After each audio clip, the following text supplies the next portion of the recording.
Outgoing Senate Majority Leader Mitch McConnell has restated his opposition to term limits. And that's the general view of many people who have been around Washington, D.C. for a long time. They argue that you need continuity of experience, people who are statesmen who are able to carry on the actual purpose of an institution with the new blood that comes along to be able to pass on the traditions of chambers like the Senate or bureaucratic institutions like the three-letter agencies in Washington, D.C. And I understand that view, but I reject it. One of the most popular ideas of my entire campaign as I traveled this country was indeed the idea of term limits, both in Congress and the federal bureaucracy. I think we have to keep the lifeblood fresh, or else that's where you get the bureaucratic rot and corruption that separates the elected leaders and even unelected leaders from the people who they're supposed to represent. Here's the kind of term limit we can effectuate most easily in this country. Term limits for federal bureaucrats. It's about consistency. The U.S. president, the person who leads the executive branch of government, cannot work for the executive branch of government as the U.S. president for more than 8 years.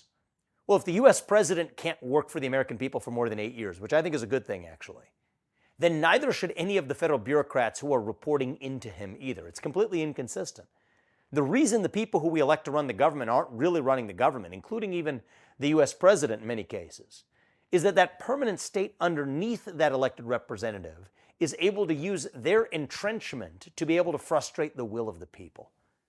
How do you fix that? Well, the good news is the president has the power to do it. It's a hiring policy.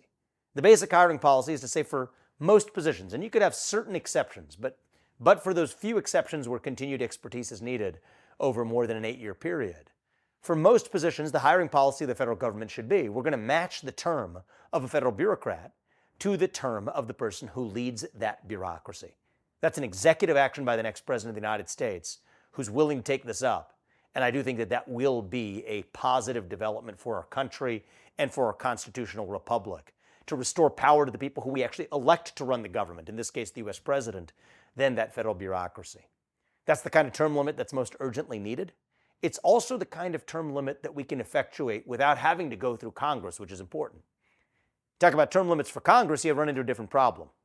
It's a chicken and egg problem, and it goes like this.